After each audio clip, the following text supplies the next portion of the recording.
Hey guys, what's up and welcome back to my channel. So we are in a slightly different location as you can tell, so my little makeshift studio is just going to have to work for this one. Anyway, today we are going to be talking about Chiara Ferragni, who is an Italian influencer. She's been in a rather significant scandal. If you don't know who she is, if you don't know what the fuck is going on, it's good. We're gonna cover all of that. Quick thing to get biases out of the way. I am not a particular fan for no big reason other than she's not up my alley. A lot of our fashion does not align, so I'm no stan, I'm not a particular hater either. Though I've always felt some type of way, like, you know, when you look at people and you just think we would not get along, I very much have that feeling that we would not get along. So I'm gonna put that out there because I guess that does affect how I report on this. Anyway, so we're gonna do a brief rundown of who Chiara Ferragni is, because as much as I know that she is well known, not just here in Italy, but in other places, I just wanna make sure we're all on the same page because I'm not really sure how much of a household name she is elsewhere. Anyway, so I'm gonna link an article down below if you want more info on the About bio section, but basically, for those unfamiliar with the Italian mega influencer, she'll probably already be on your radar. Cast your mind back to the early 2010s. Can you recall the fashion landscape, barging past fellow shoppers in pursuit of a coveted Kate Moss for Topshop gem, lusting after Mulberry's Alexa bag, and eyeing up a pair of quirky, sparkly flats that on closer inspection are actually winking back at you? Since debuting her emoji glitz footwear, Chiara's eponymous brand has gone from strength to strength. Need a refresh? Here's everything you need to know, blah, blah, blah. And she had her blog. Now, her blog was really the jumping off point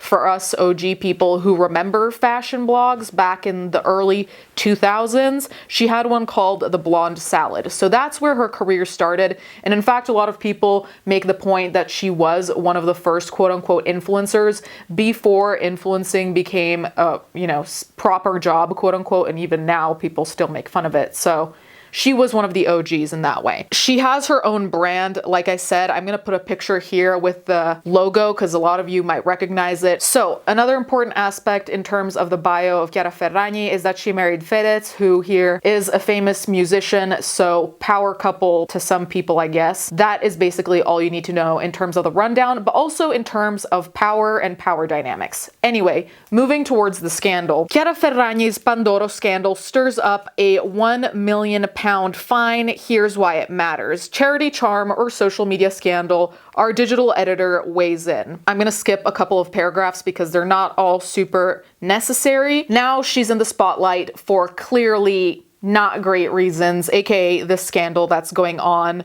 with Pandoro. Now, if you don't know what a Pandoro is, it's basically a cake, let's just call it that for simplicity's sake, that we eat around Christmas time, New Year's time, and it's bought by basically everyone. It's one of those traditions that don't really have that big of an explanation behind them. What is the scandal about? Ferragni found herself under fire for misleading promotional claims about a charity campaign tied to Pandoro, the cake, sales, a holiday cake that is a lighter alternative to the traditional panettone. Followers believed that the sales would help fund a children's hospital in Turin. The consequences were swift and costly, a fine of €1,075,000 imposed for the misrepresentation. The festive quote-unquote Pandoro pink Christmas cake, marketed under Ferragni's brand, retailed last year at a significant markup compared to standard versions by Barocco, which is the brand that usually does the Pandoro. Regulators determined that consumers were misled to think their purchase would fund medical equipment for the children's hospital treating rare bone cancers. So right from the get-go, I think you see where our issue is here. Now, this is by no means a new type of scandal.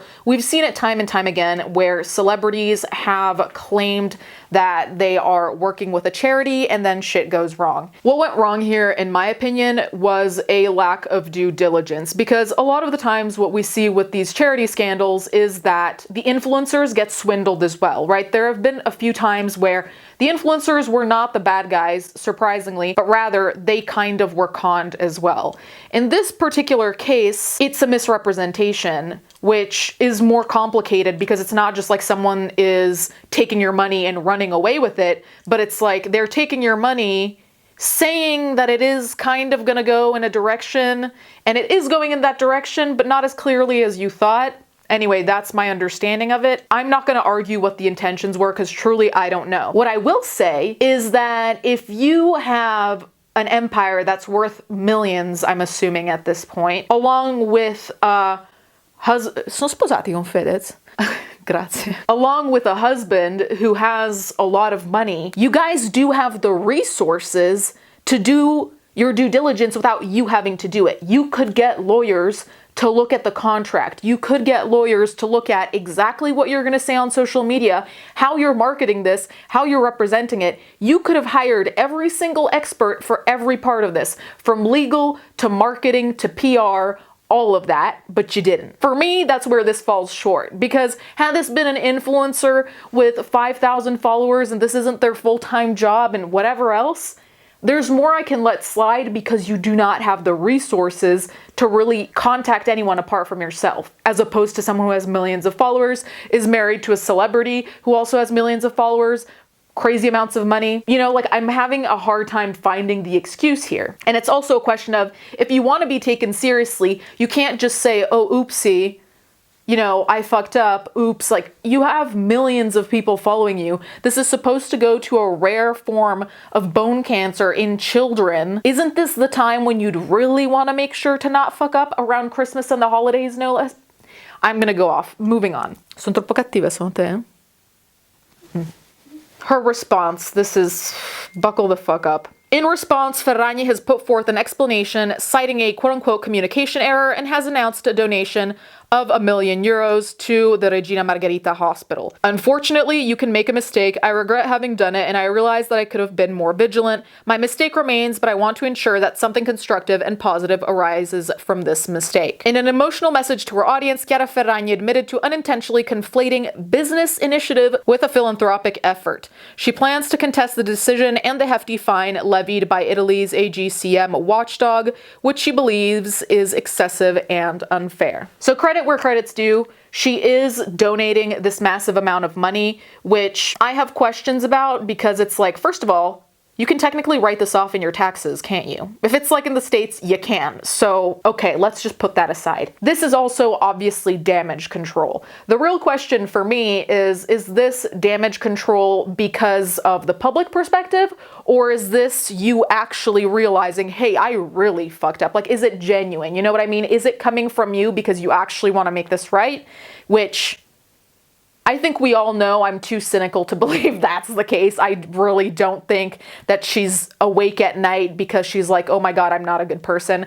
I really don't think that's the case. Regardless, as long as the money is going, that's the important thing, that this charity or this cause is funded, right? I still return to my main point. You had all the resources to not fuck up like this. So explain. Also, having your own brand, I can only imagine that having your own brand, you already have a legal team. You already have a PR merchandising team. Like, there are people you already know. It's not even like you have to go and look for them. So I'm genuinely confused, and I can't come to any positive conclusions here. So there goes me being positive in 2024. Goodbye to that. Sono sempre stata convinta che chi è più fortunato ha la responsabilità morale di fare del bene. Questi sono i valori che hanno sempre spinto me e la mia famiglia, e questo è quello che insegniamo ai nostri figli. Gli insegniamo anche che si può sbagliare e che quando capita bisogna ammettere e, se possibile, rimediare all'errore fatto e farne tesoro. E questo è quello che voglio fare ora. Chiedere scusa e dare concretezza a questo mio gesto. Devolverò €1 milione a Regina Margherita per sostenere le cure dei bambini. Ma non basta. Lo voglio fare pubblicamente perché mi sono resa conto di aver commesso un errore di comunicazione. Un errore di cui farò tesoro in futuro, separando completamente qualsiasi attività di beneficenza che ho sempre fatto e che continuerò a fare dalle attività commerciali. Perché anche se il fine ultimo è buono, se non c'è stato un controllo sufficiente sulla comunicazione, si possono generare degli equivoci. Come ho già detto nei giorni scorsi, impugnerò il provvedimento della GCM perché lo ritengo sproporzionato e ingiusto. Il mio errore, in buona fede, è stato legare con la comunicazione un'attività commerciale a una di solidarietà. Purtroppo si può sbagliare, mi spiace averlo fatto e mi rendo conto che avrei potuto vigilare meglio. Ma se la sanzione dovesse essere, come io spero, inferiore a quella decisa dalla GCM, la differenza verrà aggiunta al €1 milione. Nei prossimi giorni parlerò con il Regina Margherita per capire come l'ospedale utilizzerà la somma da me donata e vi racconterò periodicamente gli aggiornamenti. Il mio errore rimane, ma voglio far sì che da questo errore si generi qualcosa di costruttivo e di positivo.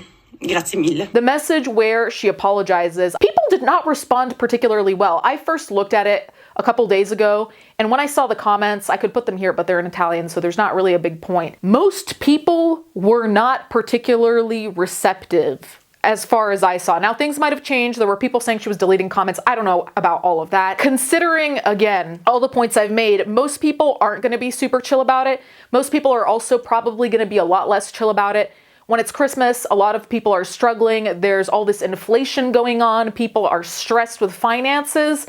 And then you have this person who has the means to contribute to a just cause. They say they're going to, and then it kind of doesn't work out. A lot of people are pissed off. I definitely think this does a lot of damage though too, because as a person who has her own fashion brand, it makes you wonder how that is ran. And now obviously she's not the one running everything in detail. There are other people working there. But I do think that it is a question also of like, who are you giving your money to in the bigger picture? As of when I'm filming, she hasn't really been on social media, which is not surprising because we know that this is usually what happens with influencers. They kind of apologize and disappear and hope to come back and everything's good. It also is the holidays, so there's that factored in. People in the comments continue to be really fucking brutal, which again, to me, is not surprising considering that people scream on the internet about palettes. So let's remember, makeup palettes, people scream about that. So imagine charity donations. That's a whole nother ball game. Anyway, thank you guys so much for watching. Thank you to my patrons as always, and I'll catch you guys next time.